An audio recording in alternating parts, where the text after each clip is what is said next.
우리가 계속해서 마가복음을 공부를 하고 있습니다. 많은 내용을 벌써 1장에서 커버를 했는데요. 모든 내용을 자세히 다 기억하지 못하셔도 전체 내용의 뿌리라고 볼 수 있는 그 말씀의 요절을 기억하는 것이 굉장히 중요한데요. 그 말씀이 마가복음 10장 45절입니다. 이 말씀은 좀 여러분도 함께 외우셨으면 좋겠어요. 인자가 온 것은 섬김을 받으려 온 것이 아니라 도리어 섬기려 하고 많은 사람에게 그 자기의 목숨을 대속물로 주려 함이니라. 여러분, 이 말씀 하나에 예수 그리스도께서 왜 이 땅에 오셨고 또 왜 인류를 섬기는 종이 되셨는지 잘 설명해 주고 있습니다. 아시다시피 여러분, 1장에서 우리가 알 수 있는 것처럼 예수님의 공생의 시작이 어떻게 시작이 되죠? 요한에게 세례를 받으심으로 시작을 해요. 그리고 세례를 받자마자 성령의 이끌리심을 받아서 광야로 들어가죠.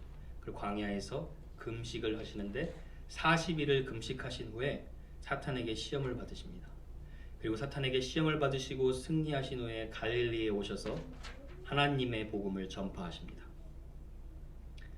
그런데요, 그냥 복음을 전파하는 것으로 끝나지 않고 자신의 사역을 함께할 제자들을 한 명씩 세우십니다. 그리고 우리가 지난 시간에 제자들을 부르고 가버나움 회당에 들어가셔서 가르치시고 더러운 귀신 들린 자의 귀신을 내어 쫓는 사건을 우리가 함께 확인했습니다. 이제 오늘 이어지는 본문 말씀을 보시면 아시겠지만 오전에는 회당에 들어가서 가르치시고 축기 사역을 하시고 이어서 곧장 시몬의 집에 신방으로 찾아가시는 장면이 나옵니다. 여러분, 이 1장의 단락만 봐도 알 수 있는 것처럼요, 예수님의 삶의 스케줄을 보시면 하나도 자신을 위한 스케줄을 사신 것이 아니라 다 다른 사람들의 영혼을 섬기고 살리기 위한 스케줄로 가득 차 있음을 봅니다. 그래서 여러분, 그런 의미에서 저희가 이제 마가복음을 계속해서 공부해 나갈 때에 저희 마음에 좀 담아 놓아야 할 예수님의 정신이 있습니다. 그것이 무엇이냐면요, 보통 사람이 자기의 수준보다 더 높은 수준에서 살고 싶어 하기에 애를 쓰고, 그렇죠? 섬기는 것보다 대접을 받는 게 더 쉬운 게 인간의 본성이죠. 그런데 저와 여러분은 하나님이 교회로 불러주셨어요. 교회의 몸으로 불러주셨어요. 교회는요, 예수님 믿고 좀 예수님이 걸어가신 길을 좀 우리 같이 한번 걸어가 보자 하는 사람들의 모임입니다. 그래서 저와 여러분의 삶이 예수님처럼 다른 영혼들을 섬기고 살리기 위한 방향으로 맞추어지기를 소원합니다. 부르심의 자리는 다 다르지만요, 바울이 말한 것처럼 내가 살아도 주를 위하여 죽어도 주를 위하여 사나 죽으나 나는 주의 것이로다. 이런 정신으로 우리의 삶을 헌신할 때 우리의 삶이 영혼을 살리는 일에 힘있게 쓰임받을 줄 믿습니다. 오늘 본문에서도 예수님께서 또 한 영혼을 살리시는 사건이 등장합니다. 이번에는요, 영의 세계를 제압해서 귀신을 쫓는 그런 권위 있는 자의 모습이 아니라요, 육신의 질병을 치유하시는 따뜻한 치유자의 모습으로 나타납니다. 30절에 보면 예수님께서 베드로의 집에 방문하신 이유가 나옵니다. 30절 한번 보세요. 시몬의 장모가 열병으로 누워있는지라. 누가 누워있죠? 시몬의 장모. 시몬은 베드로를 말하는 것이죠. 보통 로마 카톨릭에서는 베드로가 천국의 열쇠를 가진 첫 교황이라고 말하죠. 근데 교황의 자격 중 가장 중요한 거 하나가 독신이에요. 근데 그들이 주장하는 독신주의와 달리는 베드로는 결혼도 하고 아내도 있었던 것으로 보입니다. 물론 아이들과 아내에 대해서 언급하지는 않았지만요, 로마 카톨릭의 주장이 얼마나 모순이 되는 것인지를 보여줍니다. 물론 이제 본문에 돌아가서 보면 베드로의 장모가 누워 있습니다. 그 이유가 무엇입니까? 열병으로 누워 있다고 나옵니다. 영어 성경에 보면 high fever라고도 나와 있고, 의사였던 누가의 증언에 의하면 조금 더 자세히 설명됐는데 고온이 동반되는 중한 열병이라고 말합니다. 그런데요, 여러분, 이 본문에서 이 열병은 고대 시대에 하나님의 언약을 어긴 자에게 내렸던 무서운 재앙으로 알려져 있습니다. 신명기 28장 22절 한번 보시죠. 여호와께서 폐병과 열병과 염증과 학절과 한재와 풍재와 썩는 재앙으로 너를 치시리니 이 재앙들이 너를 따라서 너를 진멸하게 할 것이라. 그렇죠? 여기 보면 하나님의 열병이 재앙으로 나와 있죠. 그렇다고 해서 뭐 베드로의 장모가 죄를 지어서 열병이 걸렸냐 그렇게 말할 수는 없습니다. 중요한 것은요, 우리가 이 말씀과 연결해서 보면 이 열병이 어떤 사람이 단순히 감기가 걸려서 열이 높아진 상태를 말하는 게 아니라요, 열을 동반한 심각한 상태의 병을 가지고 있었다는 것을 보여줍니다. 그래서 그 심각한 열병 때문에 아무것도 할 수 없어서 그냥 누워 있었던 베드로의 장모를 보게 됩니다. 여러분, 혹시 가족들 중에, 혹시 여러분 중에 이렇게 힘들게 병상에 누워보신 분들이 있으신지는 모르겠습니다. 저는 아직 그런 힘든 경험을 해본 적은 없는데요, 오늘 본문을 보면서 제가 그 병마와 힘들게 싸우시던 어르신들, 제가 예전에 파트타임으로 시니어 센터에서 일했는데 그분들을 방문하고 또 그분들과 함께 대화했던 기억이 좀 생각이 났습니다. 근데 제가 기억하는 것은요, 아무리 열심히 제가 그분들의 말을 들어줘도 또 복음을 전하기도 해도 속으로는 제가 그런 생각을 했습니다. 내가 이분과 같은 형편에 처하지 않았는데 내가 이분들의 심정을 진짜 제대로 이해할 수 있을까? 그런 안타까움이 있었던 것을 기억이 납니다. 여러분, 병상에 누워있는 자들이 힘든 것은요, 본인뿐만 아니라 또 본인의 회복을 지켜보는 가족들도 그들을 위해서 할 수 있는 것이 많이 있지 않아서 또 힘든 그런 상황을 우리가 알 수 있습니다. 여러분, 베드로의 장모가 열병으로 누워있는 것은 주변에서 그래도 흔히 볼 수 있는 일입니다. 지난 3, 4년간 코로나라는 바이러스 때문에 얼마나 많은 사람들이 병상에서 세상을 떠났습니까? 장례식도 치르지 못했죠. 어린아이부터 장년까지 세상을 떠나게 된 그런 어느 한 사람도 그 바이러스라는 질병 앞에 아무도 자신을 구하지 못했어요. 그런데 여러분, 중요한 게 있어요. 이 베드로 장모의 열병을 보고 우리가 가장 잘 알아야 될 것은요, 사람이 이렇게 죽게 되고 떠나게 되는 것이 그런 근본적인 문제가 성경은 질병이라고 얘기하지 않습니다. 뭐라고 얘기합니까? 성경은 여기 한번 말씀 보세요. 죄의 싹은 사망이요, 그렇죠? 범죄하는 그 영혼은 죽을지라. 이 열병이 걸린 것은요, 죄의 결과의 한 부분적인 모습이고 모든 인간이 죽음 앞에 허무하게 무너지는 것이 성경은 근본적으로 죄의 문제라고 얘기하고 있는 것입니다. 그래서 무슨 말이냐면요, 베드로 장모가 이렇게 병상에 누워있는 건 그냥 누군가 아파서 누워있는 것을 보여주는 것이 아니라요, 죄로 인하여 고통도 죽음도 질병도 없었던 아름다운 그 세상이 깨어져 버린 상태, 고장나 버린 상태, 그리고 그 세상 안에서 힘겹게 살아가고 있는 인류 전체의 모습을 부분적으로 보여주는 것입니다. 여러분, 이런 육체적인 아픔과 고통은요, 신앙생활을 아무리 잘하는 경건한 크리스찬이라고 해도 예외가 아닙니다. 잘 믿는 성도들이 항상 건강한 것도 아니고 또 믿지 않는 성도라고 해서, 믿지 않는 자라고 해서 무조건 아픈 것도 아닙니다. 오히려 여러분, 세상을 보면 악한 자들이 더 잘 사는 세상을 보면서 우리는 이렇게 질문할 때가 많아요. 하나님은 저 악인들을 왜 질병으로 데려가시지 않고 저렇게 선한 사람을 빨리 데려가 버리십니까? 우리는 그저 하나님께서 모든 일을 그분의 뜻대로 이루시는 줄을 믿고 나아가는 것이죠. 여러분, 중요한 것은요, 이 누워있는 이 베드로 장모의 모습이 죄의 결과로 인하여 스스로 자신을 구원할 수 없는 소망 없는 인간의 모습을 보여준다는 것입니다. 그런데 오늘 본문을 보면 중요한 것이 있어요. 예수님은요, 그렇게 하루하루 버티며 살아가는 인간의 고통을 절대로 외면하지 않으신다는 것입니다. 단 한 번의 축기 사역으로 갈릴리의 영웅이 되셨어요. 그런데 예수님의 관심은 변하지 않으셨어요. 한 영혼 한 영혼 하나님의 형상대로 회복시키는 것, 그것이 예수님의 목적이었어요. 그래서 사람의 주목을 받는 회당 안에서 머무른 것이 아니라 베드로의 집에 신방을 가시는 거죠. 그 한 영혼을 구하시기 위해. 그리고 31절에 보시면 이제 나아가셔서 그 손을 잡아주시고 일으키십니다. 그냥 하나님의 아들로서 말씀 한마디로 여자여 여인이여 나을지어다 이렇게 치유하실 수 있는데 한번 상상해 보세요. 예수님께서 허리를 굽히시고 그 여인의 눈을 쳐다보시면서 나아가셔서 손을 딱 붙들고 그 다음 일으키시는 거죠. 여러분, 예수님은요, 인간의 고통을 멀리서 바라보시는 분이 아니에요. 고통 가운데 들어오시는 분입니다. 자신에게 소리를 버럭버럭 지르던 귀신에게는 단호하게 꾸짖으셨지만 힘없이 고통 가운데 살아가던 이 약자 여인에게는요, 손을 잡아주시면서 일으켜주시는 따뜻함을 우리가 볼 수 있습니다. 그래서 히브리서 기자도 그렇게 얘기하죠. 우리에게 있는 대제사장은 우리의 연약함을 동정하지 못하실 리가 아니다. 우리의 연약함을 동정하실 수 있다는 것은요, 우리와 그 고통을 함께 한다는 거예요. 지저스가 co-suffering with us, 그런 말을 히브리서 기자는 하고 있는 것입니다. 여러분, 한번 질문해 볼게요.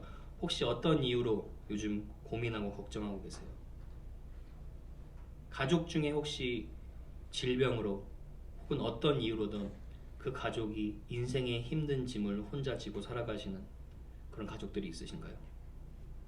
예수님만이 그 고통을 헤아리실 수 있고 예수님만이 그 고통을 드러내실 수 있습니다. 그리고 예수님께서 그 고통을 외면하지 않으십니다. 예수님께 나아오기만 하면 그 아픔을 견뎌낼 수 있다는 것입니다.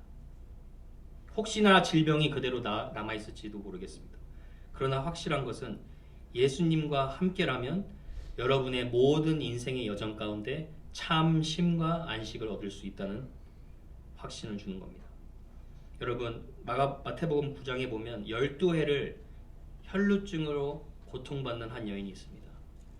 12년 동안 피를 흘리면서 하루살이와 같은 삶으로 하루하루를 버텨내던 그 여인이 예수님의 소식을 듣고 예수님의 옷자락만 만지면 내가 나을 것이라는 그 지푸라기라도 잡을 심정으로 그 믿음으로 가지고 나옵니다. 그리고 그 여인이 옷자락을 만집니다. 바쁘게 사역을 하시는 그 주님이 그 여인 때문에 자신의 능력이 떠나간 것을 알고 계셨어요. 그리고 가서 그 여인을 향하여서 허락도 없이 왜 내 옷자락을 만지냐라고 얘기하시지 않으셨고, 그 여자를 성경에 보면 여자를 보시고 눈과 눈을 마주치시고 그렇게 얘기하셨죠. 딸아, 용기를 내어라. 무슨 말입니까? 예수님이 그 고통을 다 이해하시는 거죠. 그동안 고생 많았다.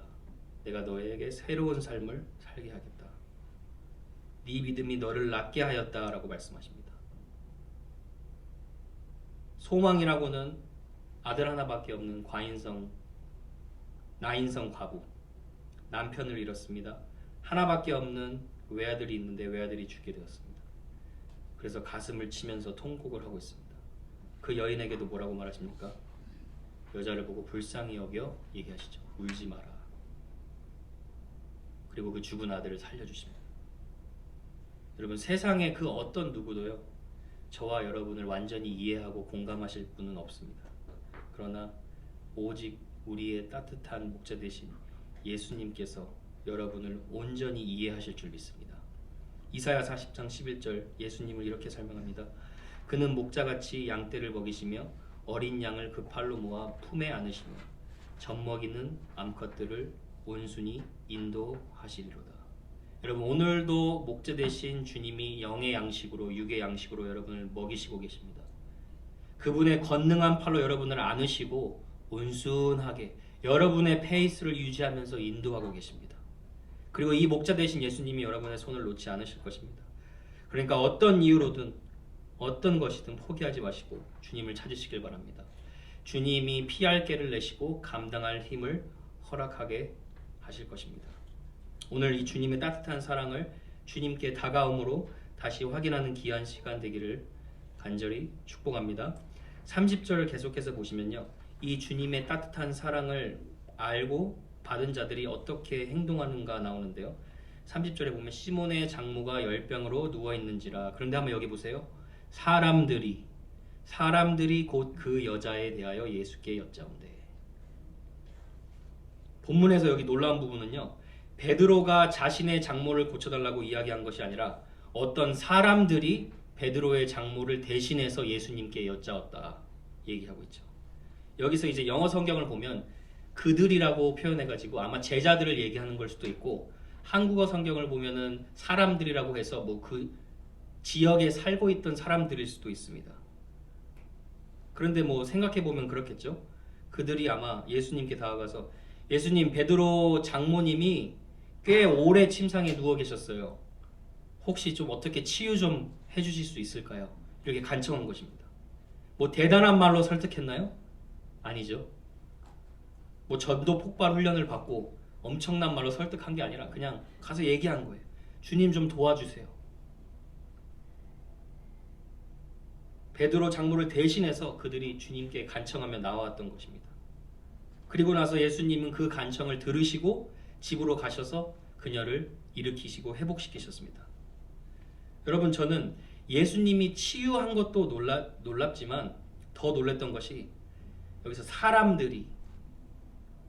그 사람들이 이 베드로의 장모를 대신해서 간청해 주는 부분이 정말 놀랐습니다. 왜냐하면 그것이 무엇을 보여주는 거냐면요, 하나님이 어떤 한 영혼을 치유하실 때 공동체의 간청을 사용하셔서 치유하신다는 겁니다. 어떻게 보면 이 장면이요, 교회의 참 모습을 보여주고 있는 겁니다. 한 사람을 치유하기 위해서 모든 공동체가 함께 참여하고 그 공동체의 간청을 통하여서 예수님이 오셔서 그녀를 일으키시는 이 놀라운 사건. 그래서 여러분, 아무리 바빠도 공동체가 함께 기도하는 것이 중요합니다. 왜냐하면 한 몸으로 불러주셨기 때문에요. 사도 바울이 이렇게 얘기합니다. 고린도전서 12장 26절, 만일 한 지체가 고통을 받으면 모든 지체가 함께 고통을 받고 한 지체가 영광을 얻으면 모든 지체가 함께 즐거워하느니라. 여러분, 교회로 우리를 불러주신 것은요, 어떤 신음하는 영혼들, 고난받는 영혼들, 그 사람들 그냥 놔두지 말고 그 사람들 대신해서 우리가 함께 중보하고 간청하라는 얘기입니다. 하나님은 이제 그 간청을 통하여서 그 영혼을 살리신다는 거예요. 여러분이 중요한 거 하나 아셔야 되는 게, 지금 여러분 이 자리에 나와서 하나님의 말씀을 듣고 있는 그 이유, 지금 저와 여러분이 하나님의 예수님을 통하여서 하나님의 자녀가 된 그 이유, 그 배후에는요, 반드시 누군가가 뒤에서 여러분을 위해서 기도한 기도의 열매라고 볼 수 있습니다. 그래서 저는요, 이 복음성가를 참 좋아해요. 당신이 지쳐서 기도할 수 없고 눈물이 빗물처럼 흘러내릴 때 주님은 우리의 연약함을 아시고 사랑으로 인도하시네. 그 다음 아시죠? 누군가 널 위하여 간절히 기도하네. 내가 홀로 외로워서 마음이 무너질 때 누군가 널 위해 기도하네. 여러분, 성령께서도 여러분을 위해 기도하지만요, 누군가 여러분을 위해 기도했기 때문에 여러분이 지금 주님을 붙들 수 있는 겁니다. 그래서 여러분, 우리 함께 기도의 잠에서 깨어서 중보하기를 원합니다. 특별히 교회는요, 여러분, 영혼 구원을 위한 일이 가장 중대한 일이 되어야 합니다. 그게 교회의 존재이자 목적입니다. 그 영혼 구원의 시작이 공동체가 잃어버린 영혼들을 위하여 함께 간구함으로 시작되는 것입니다. 여러분, 주님이 가르쳐 주신 기도 다 기억하시죠? 주기도문. 시작이 어떻게 되죠? 하늘에 계신 우리 아버지. 계속해서 보세요. 이 말씀 또 보세요. 오늘날 우리에게 일용할 양식을 주옵시고 우리가 우리에게 죄 지은 자를 사하여 준 것 같이 우리를 시험에 들게 하지 마옵시고. 우리 아버지, 그리스도 안에서 한 아버지를 섬기는 우리에게 일용할 양식을 주옵시고 네 것 내 것이라고 주장하지 않고 서로의 필요를 채워주는 우리, 그렇죠? 우리가 우리에게 죄 지은 자를 사하여 준 것 같이 타인이 죄를 지었을 때 또 타인의 죄로 아파할 때 함께 아파하며 기도하는 우리를 시험에 들게 하지 마옵시고 공동체를 지켜달라는 간절한 외침이죠. 여러분, 이 주기도문만 봐도요, 우리라는 것을 강조하면서 한 번도 나라 그러잖아요. 그렇죠? 하늘에 계신 나의 아버지 이렇게 안 하죠. 우리라는 것을 강조하면서 공동체가 함께 하나님의 나라가 이 땅에 임하기를 위해 기도해야 하는 중요성을 얘기해 주는 것입니다. 그래서 성경에는요 보면 실제로 많은 영혼들이 타인의 간청으로 인해서 구원을 받고 치유를 받는 일이 많이 일어납니다. 여러분 누가복음 7장에도 백부장의 하인이 있습니다. 백부장의 하인이 하인을 대신해서 주님 앞에 나아갑니다. 그 하인이 온전히 치유를 받습니다. 여러분 우리가 이 1장 넘어가면 마가복음 2장에 예수님께 갈 수 없는 중풍병자가 있습니다. 그런데 그 중풍병자를 메어가지고 지붕을 뜯어서 그 누운 상을 달아 내려가지고 예수님께 그 중풍병자를 들여다 놓습니다. 그리고 그 중풍병자가 죄사함을 받고 치유를 얻습니다. 그것뿐만 아니라요. 여러분 오늘 본문 32절에도 보면 베드로의 장모뿐만 아니라 이렇게 나오죠. 저물어 해질 때에 모든 병자와 귀신 들린 자를 예수께 데려오니. 모든 병자와 귀신 들린 자 누가? 예수님께 데려왔다는 거예요. 여러분 하나님이요 반드시 저와 여러분의 간청을 사용하셔서 영혼을 구원하십니다. 오늘부터 한번 마음속에 리스트를 한번 좀 이렇게 정리해 보세요. 내가 첫 번째 리스트, 내가 자주 보는데 예수님을 아직도 믿어야 하는 분들. 두 번째 리스트, 내가 거의 잘 보지 못하는데 떨어져 있는 친척이나 가족인데 아직 예수님을 믿지 못해서 예수님을 믿어야 하는 분들.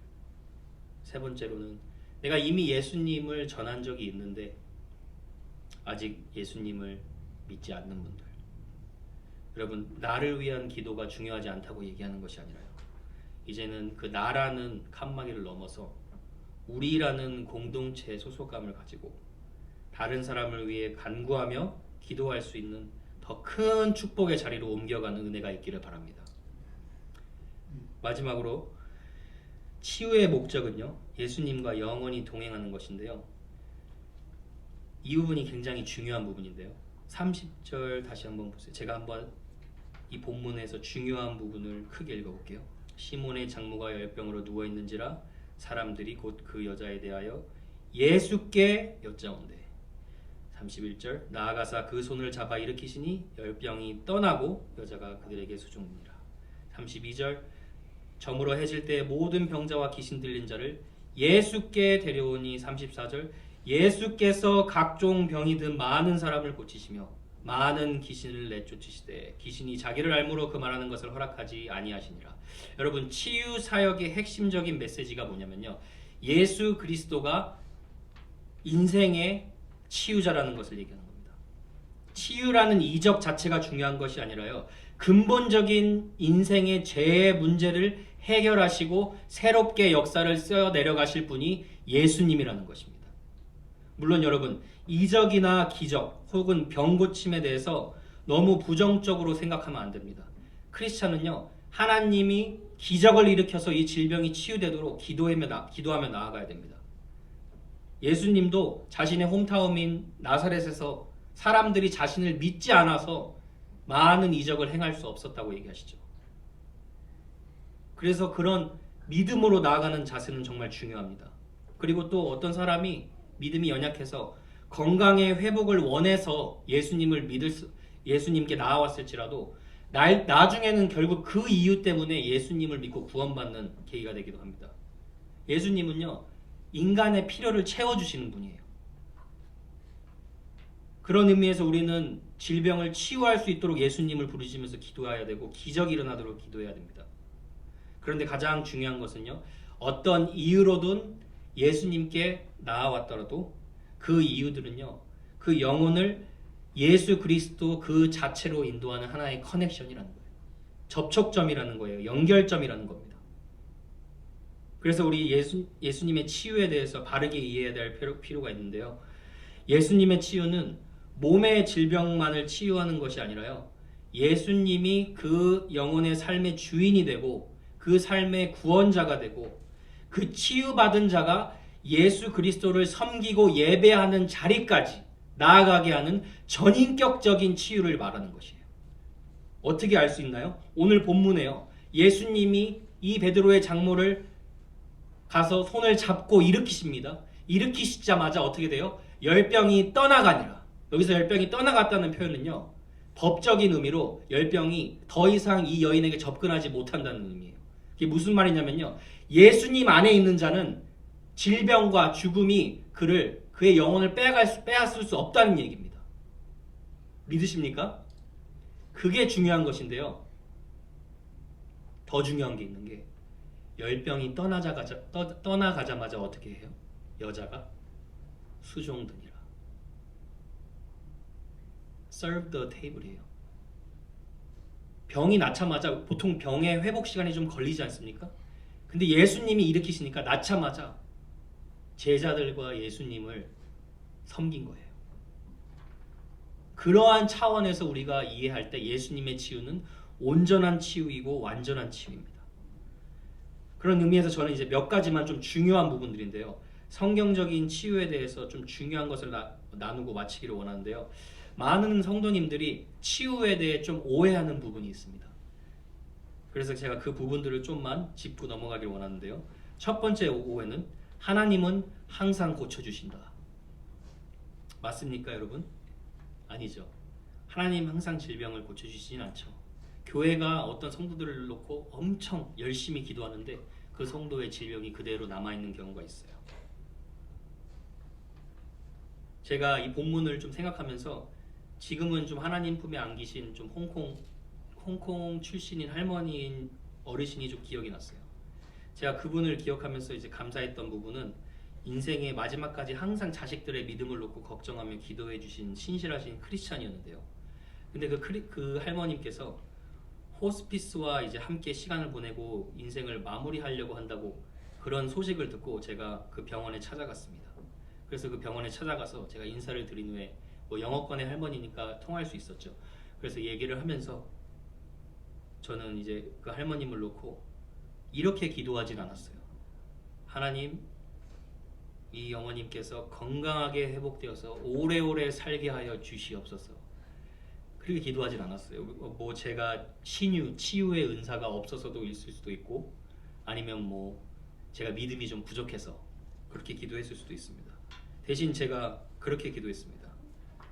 저는 그분이 90 넘으시고 암이 걸려셔서 그런 것을 감안해서 그렇게 기도했는지 몰라도 제가 했던 거는 그냥 시편 23편을 읽어드렸어요. 여호와는 나의 목자시니 내가 부족함이 없음이로다. 그가 나를 푸른 초장에 누이시며 쉴만한 물가로 인도하신도다.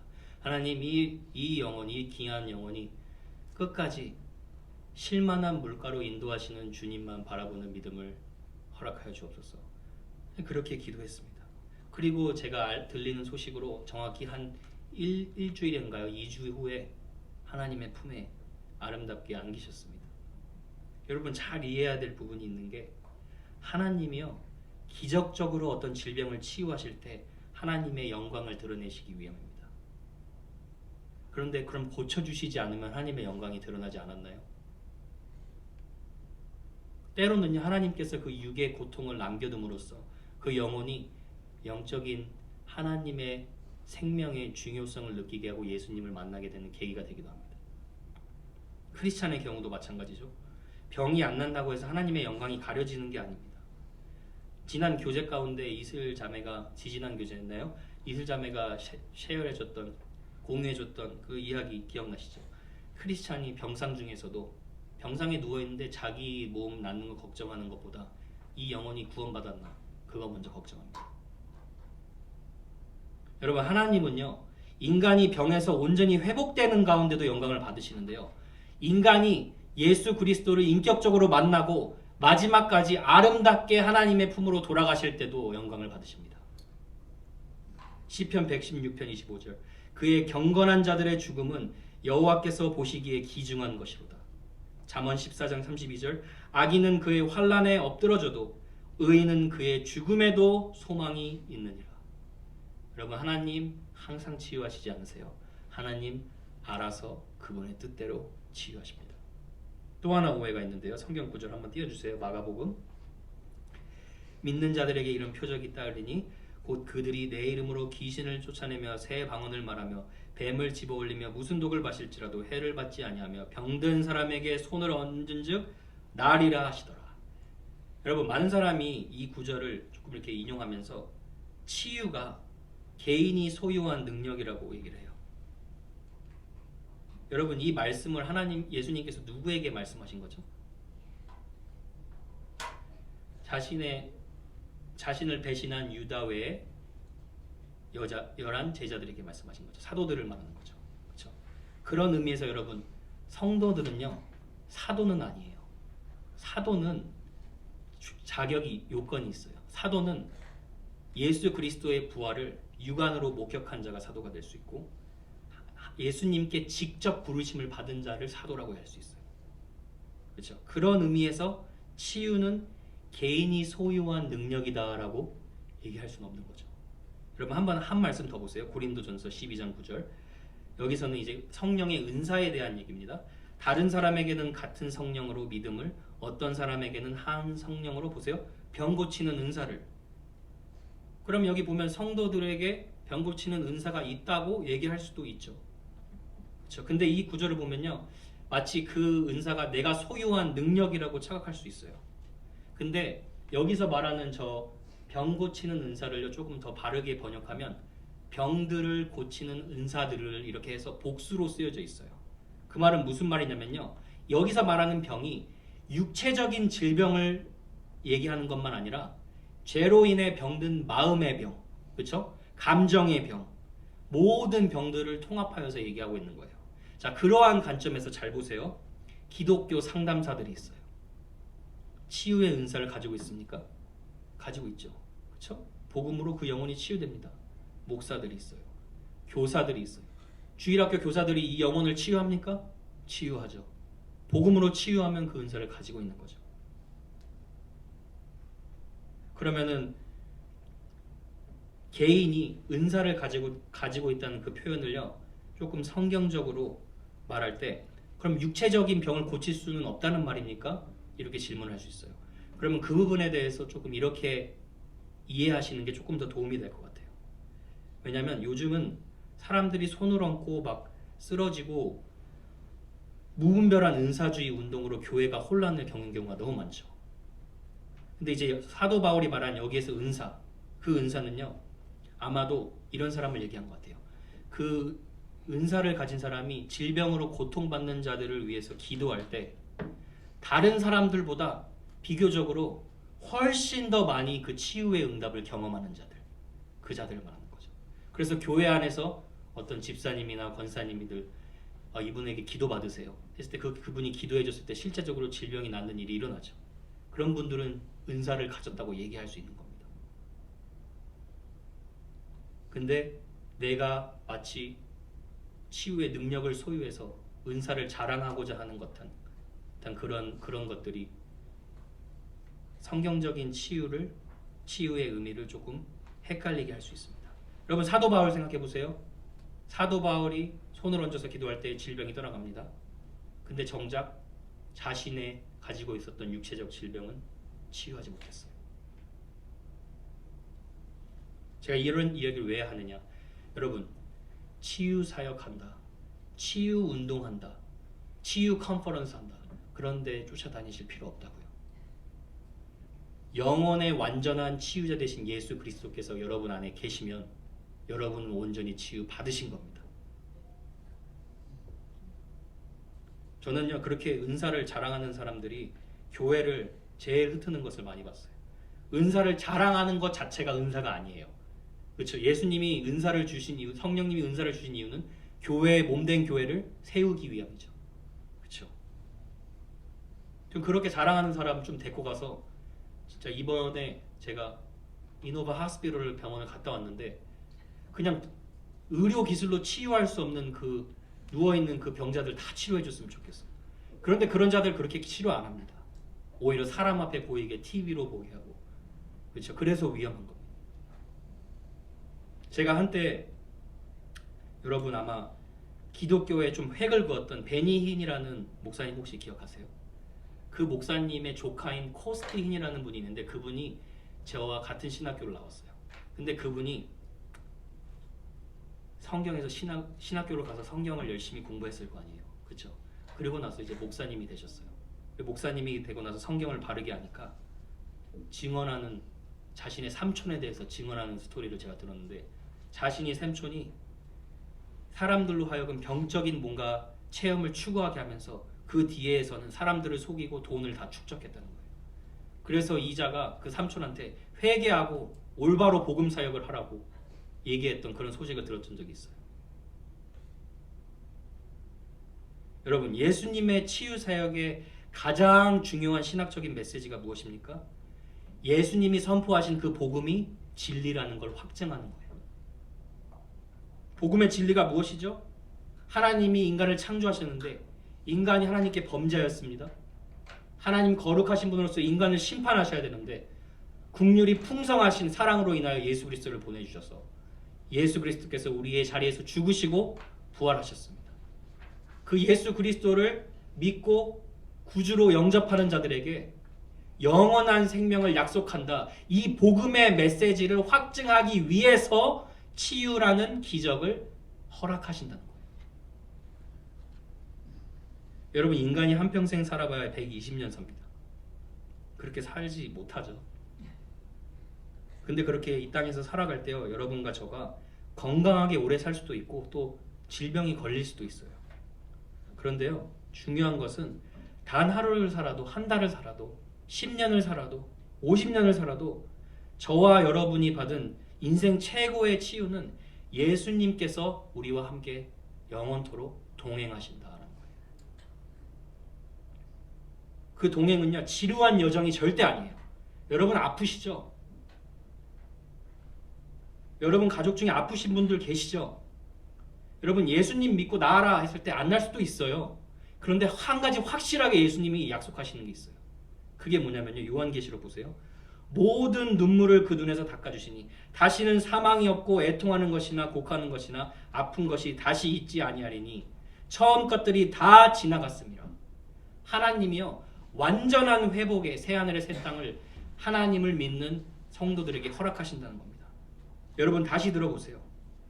환자 여러분들 혹시 병상에서 듣고 계시면 이 얘기 들려주세요. 여러분 아프신 가족들 있으세요? 이 말씀으로 복음 한번 전해보세요. 영혼의 치유자 되신 예수님 믿으면 너가 지금 그 흘리는 그 눈물 닦아주실 뿐만 아니라 다시는 죽음도 없고 다시는 병원도 없고 다시는 키모테라피 치료도 없고 다시는 항생제도 없고 진통제도 없고 다시는 휠체어도 없는 그 날이 올 거야. 이 예수님 함께 하지 않을래? 여러분 누가 이 영혼의 치유자가 필요합니까? 누가 이 예수님의 터치가 여러분의 삶 가운데 필요합니까? 여러분이 예수님과 함께하면 이 영광스러운 약속을 받으신 자로서 온전한 치유, 완전한 치유 약속받은 존귀한 하나님의 백성인 줄 믿습니다. 이번 주 한 주도 영원한 안식 되시고 영원한 회복 되시고 영원한 생명 되신 예수님 바라보면서 날마다 치유를 경험하시고 그 치유로 인하여 행복과 기쁨을 누리는 저와 여러분 될 줄로 축복합니다. 기도하겠습니다.